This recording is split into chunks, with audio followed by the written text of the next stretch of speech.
नमस्ते. भरजरी चिंध्यांमध्ये आपणा सर्वांचं सहर्ष स्वागत.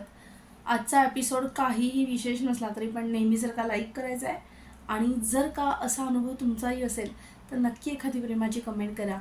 आज जत्रा आहे माणगावची. रात्रीचे 11 वाजलेत. घरातली सगळी मंडळी जत्रेला गेलेली आहे आणि मी मात्र दरवर्षी उफावून येणारी तीच आठवण, ज्या आठवणींमध्ये मी रमत असते दरवर्षी जत्रेच्या दिवशी, ती तुमच्यासोबत शेअर करणार आहे.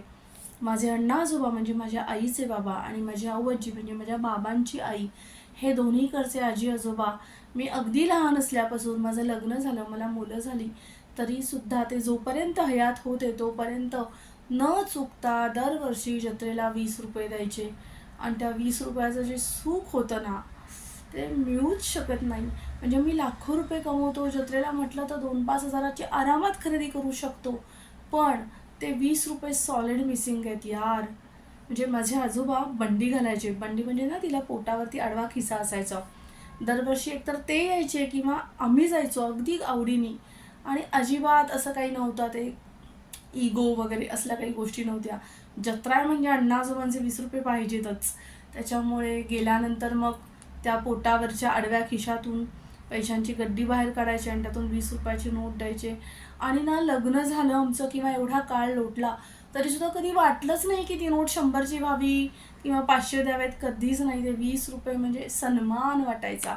आणि माझी आजी गोल साडी नेसायची, कमरेला पूर्ण वेळ तिच्या बटवा, आजीचा ॲक्च्युअल बटवा जसा असो तसा, त्याच्यामध्ये पान, सुपारी, पैसे, बरंच काही. तर तीसुद्धा बटव्यातून 20 रुपये काढून द्यायची. ताया, जत्रा आहे ना, हे पैसे घे. ताया म्हणायची. म्हणजे ताईच म्हणतात पण ती मला ताया म्हणायची फक्त, कारण कुटुंबातली मोठी मुलगी आहे मी. आणि ते 20-20 रुपये सॉलिड मिस करते. आणि मला वाटतं ते अगदी, मी जरी म्हातारी झाले ना तरी ते 20 रुपये मी विसरू शकत नाही आहे.